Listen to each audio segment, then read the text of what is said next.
안녕하십니까, 공매화재입니다. 2025년 을사년 푸른 뱀의 해라고 하죠. 여러분들 좋은 물건 낙찰 받으셔서 부의 추월 차선에 올라타시기를 기원합니다. 새 벽두에 어떤 이야기를 가지고 여러분들을 찾아뵐까 고민하다가 공매에 이제 첫 발을 디디는 분들에게 큰 밑그림을 한번 그려드려야 되겠다 이런 생각을 하고, 공매가 어떤 종류가 있고 또 그런 공매들은 어떠한 특징을 갖고 있는지 넓게 한번 정리를 해드리려고 합니다. 법원에서 진행하고 있는 경매와 대척점에 서 있는 압류공매는 세금을 체납한 체납자들의 재산에 조세채권자가 압류 등기를 하고 강제 매각을 하는 일종의 강제 집행이죠. 강제 집행을 해서 매각하고 매각을 해서 입금되는 매각 대금을 채권자들이 나눠 갖는 행위를 하는 건데, 주된 채권자가 조세채권자라고 생각하시면 얼추 맞겠습니다. 자, 그러면 채권 채무관계가 있는 자들이 임의경매든 강제경매든 경매를 통해서 그 매각 대금을 나눠 갖는 행위가 법원에서 이루어지고 있단 말이에요. 그런데 조세채권자가 진행하는 강제집행은 법원에서 집행되지 않고 압류공매라고 해서 별도로 한국자산관리공사, 약자로는 캠코, 이곳에서 만들어진 몬비드라는 사이트를 통해서 진행되고 있다는 거죠. 얼핏 생각하면 왜 법원에서 하지 않을까, 그런 의문이 좀 들죠. 조세채권자들이 사법부에 일을 맡기기보다는 한국자산관리공사에 위탁을 해야만 업무 처리가 보다 수월할 수 있다고 판단한 것 같아요. 왜냐하면 조세채권자들은 국세든 지방세든 그걸 관리하는 세무공무원들은 행정부 소속 공무원들이거든요. 행정부 소속 공무원들이 업무 처리를 사법부에 법원에다가 맡긴다면 공식적인 서류를 통해서 계속 업무 협조전을 띄워야 되고, 같은 공무원들끼리 업무 처리하기가 껄끄럽다고 생각했을 수도 있어요. 여하튼 그래서 조금 더 업무 협조가 쉬울 수 있는 산하기관이라고 볼 수 있는 한국자산관리공사에 맡겼다라는 제 개인적인 생각입니다. 여하튼 그렇게 해서 압류 조세채권자들이 하는 압류공매는 법원에서 진행하지 않고 한국자산관리공사에 위탁을 했다. 그래서 그 한국자산관리공사가 운영하는 몬비드에서 진행되고 있다라고 생각하시면 되겠습니다. 그렇게 한국자산관리공사가 몬비드를 통해서 압류공매를 진행하다 보니까 이곳에 국유재산 매각, 공유재산 매각, 법인들이 매각하는 기타 일반 재산 매각, 이런 것들이 더해졌다라고 생각하시면 맞는 판단일 겁니다. 거기에 신탁사들이 홈페이지에서 진행하는 신탁 매각, 이것도 한국자산관리공사에 위임을 하게 되면서 몬비드에 물건이 늘어나는 현상을 보이게 됐다라고 생각하시면 되겠죠. 그렇게 해서 몬비드에 압류공매와 불용재산을 매각하는 국유재산과 또 공유재산과 그 다음에 신탁재산 매각과 또 일반 법인들이 기타 일반재산 매각, 수탁재산 매각, 이런 것들이 더해지면서 몬비드가 오늘날 공매의 대표로 자리매김했다라고 이해하시면 맞겠습니다. 그 다음에 또 다른 공매를 이야기한다면 예금보험공사 공매라는 게 존재해요. 예금보험공사는 저축은행이 파산을 할 때 이 저축은행의 파산 관제인의 역할을 하게 되고요. 이렇게 파산 관제인이 된다면 파산자의 재산을 찾아서 파산재단을 구성하고 그 파산재단에 구성되어 있는 재산들을 처분할 수 있는 권한이 생겨요. 그래서 그걸 처분하는 행위를 예금보험공사 공매라는 타이틀을 가지고 공매를 해왔는데, 예전에는 예금보험공사 홈페이지에서 공지했고, 그 다음에 예금보험공사 본사 지점 직접 현장 입찰을 진행을 했었는데, 이건 뭐 많은 사람들이 알지도 못하고 또 많은 사람들이 입찰에 참여하지 않다 보니까 예금보험공사도 신탁사와 비슷하게 결국은 한국자산관리공사 몬비드에 위임하게 되는 결과를 빚었다. 그래서 결국 예금보험공사 공매도 지금은 온비드에서 같이 함께 처리가 되고 있으니까 굳이 예금보험공사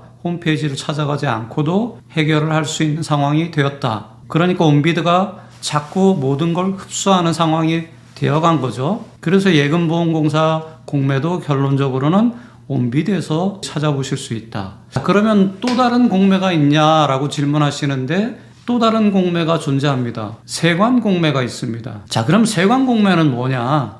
세관 공매는 개인이나 법인들이 수입 물품을 들여오다가 통관에서 문제가 생겨서 통관을 하지 못하는 물품들이 생기게 되고 그 통관하지 못하는 물품들이 계속 한 곳에 머물러 있게 된단 말이에요. 그거를 이제 수입화물 장치장이라고 하는데요. 오랫동안 머물러 있게 되는 거죠. 컨테이너 채로 아니면 수입화물 그 자체로 통관이 될 때까지 계속 보관을 하게 되겠죠. 관세청에서 이렇게 통관되지 못한 물품들을 보관하고 있다가 보관 장소가 부족할 거잖아요. 그러니까 계속 기다려줄 수는 없단 말이에요. 통관이 안 된 물품들이 일정 기간을 거쳐서까지 계속적으로 찾아가지 않는다. 통관을 못 해간다. 통관을 안 하는 경우도 있을 거고 못 하는 경우도 있겠죠. 여하튼 일정한 시간을 넘기는 물품들은 강제로 매각을 할 수 있도록 법적 장치를 만들어 놓고 그 기관이 경과된 물품들을 매각하는 행위를 하겠죠. 이걸 세관공매라고 부를 수 있습니다. 이것도 별도로 공부를 좀 해야 되겠죠. 그리고 어디서 세관공매를 하는지에 대한 것도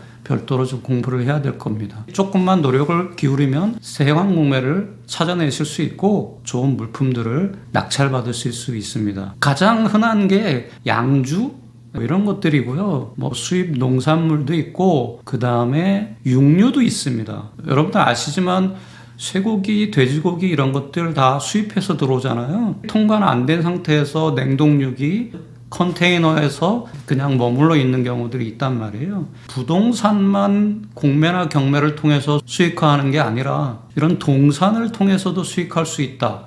그리고 본인이 유통업에 뭔가 기반이 있다. 그러면 이런 것들을 통해서도 받으실 수가 있다라고 보면 되겠죠. 그리고 그걸 유통을 통해서 좋은 가격에 되팔 수 있다면 그 또한 수익으로 연결될 수 있겠죠. 이런 것들이 기본적으로 동산공매, 세관공매의 좋은 점이고요. 그 다음에 또 자동차나 물품, 농산물, 의류 이런 것들도 다 세관공매를 통해서 낙찰을 받으실 수 있다.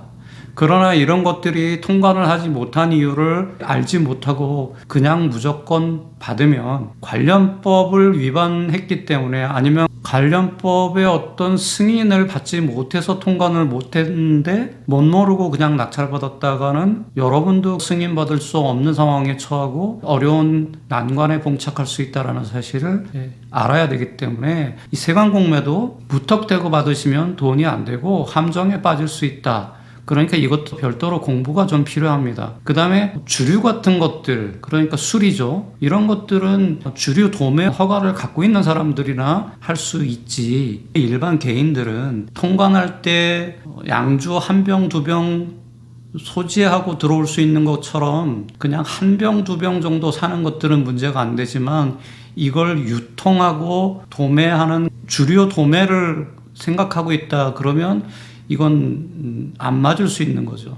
사전에 자기가 자격을 갖춰야 되는 부분들이 있다라는 거 무시하시면 안 되는 거죠. 자, 그 다음에 어떤 공매가 또 있냐? 파산 공매 있습니다. 누군가가 신용에 문제가 생기면 파산을 하게 되고 파산한다면 파산 관제인이 선임이 되고 이 파산 관제인이 파산 재단을 구성하게 된다. 파산 재단이라는 건 눈에 보이는 것보다는 파산자 명의로 되어 있거나 파산자가 장래에 소유하게 될 목적물 이런 것들이 있다면 다 찾아내서 그걸 목록화하는 게 파산 재단이라고 보시면 되고요. 그렇게 목록화되어 있는 재산을 관제인이 임의로 매각할 수 있는 권한이 있고 처분할 수 있습니다. 그래서 법원을 통해서 그걸 임의 매각한다. 여러분들이 노력하면 찾아내실 수가 있으니까 또 파산 공매를 접하는 계기가 되시면 어떨까. 여기에는 경매나 압류공매에서 진행되는 권리 분석이 그대로 적용되지 않습니다. 그리고 파산자의 재산이다 보니까 등기상에 지저분한 권리들이 걸려 있겠죠. 근데 이런 것들을 어떻게 정리할 수 있는지에 대한 사전 공부 없이 그냥 받았다가는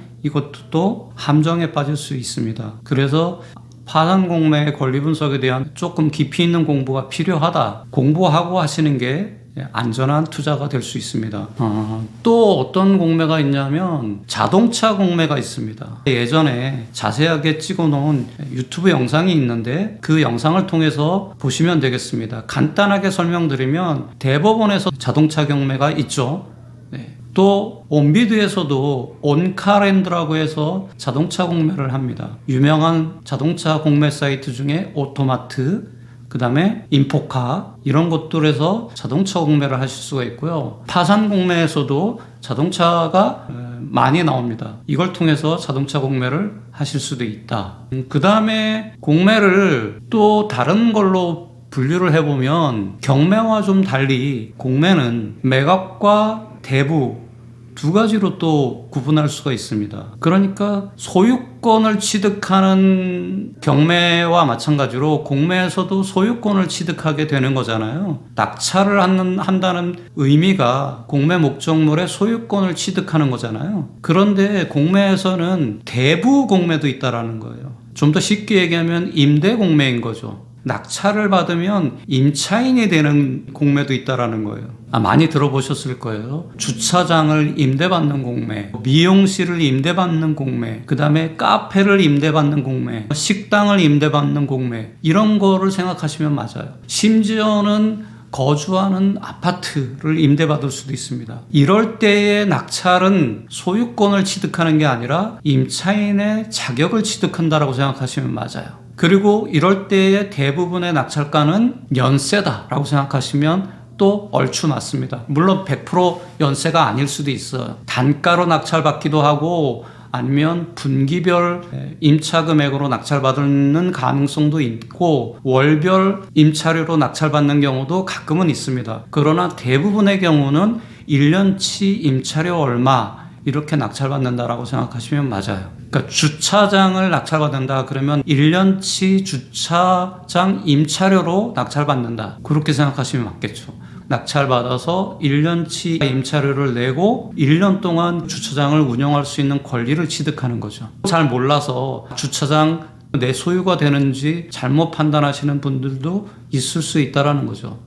누가 그런 실수를 하겠어 그러지만 평생 그냥 직장 생활만 하다가 갑자기 공매라는 걸 알게 되고 공매 사이트에 와서 보니까 주차장 공매가 있네. 이럴 때 사실 생각 없이 낙찰받는 경우 있거든요. 이렇게 되면 큰 손실이 발생할 수도 있기 때문에 이런 임대 공매에 대한 인식이 있어야 된다. 초보자들은 모르고 지나갈 수 있기 때문에 이 구분을 설명드리는 겁니다. 그래서 공매 물건이 매각 공매인지 임대 공매인지 꼭 확인이 필요하다. 그 다음에 또 공매를 어떻게 분류해 볼 수 있냐면 일반 경쟁 입찰과 지명 경쟁 입찰로 나눠집니다. 일반 경쟁이란 누구나 입찰할 수 있는 거죠. 이거는 매각이든 임대든 마찬가지입니다. 그러면 지명 경쟁은 뭐냐? 누구만 입찰할 수 있다라는 제한이 걸려 있는 거죠. 자격에 맞지 않는 사람은 입찰해도 허사가 되는 거죠.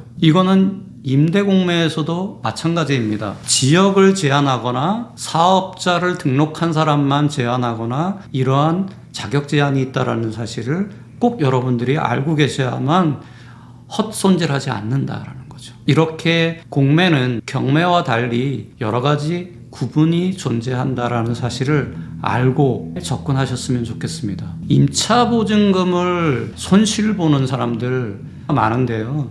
이게 경매에서만 그렇지 않고 공매에서도 손실보는 사람들이 많아요. 그러니까 몰수당하는 거죠. 잘 모르고 입찰했다가 내가 생각했던 게 이게 아닌데 나 이거 잘못 입찰했어요 하면 봐주는 게 아니란 말이에요. 실수하면 금전적인 손실로 곧바로 귀결된다라는 거예요. 그러니까 조심해야 되겠죠. 돈을 벌자고 시작한 공매인데 준비 안 하고 그냥 뛰어들었다가 몇십만 원, 몇백만 원, 몇천만 원이라도 입찰 보증금으로 날린다고 생각해 보세요. 얼마나 속 쓰리겠어요. 그래서 준비하고 하자. 새롭게 공매 시장에 발길을 디디는 공린이 여러분들께 꼭 드리고 싶은 가이드라고 생각하시면 좋겠습니다. 공매아재 아카데미 네이버 카페를 운영하고 있습니다. 많은 분들이 공매에 입문하면서 오셔서 도움을 받고 계시니까 여러분들도 꼭 한번 찾아오셔서 좋은 재테크 하시기를 부탁드리면서 마치도록 하겠습니다.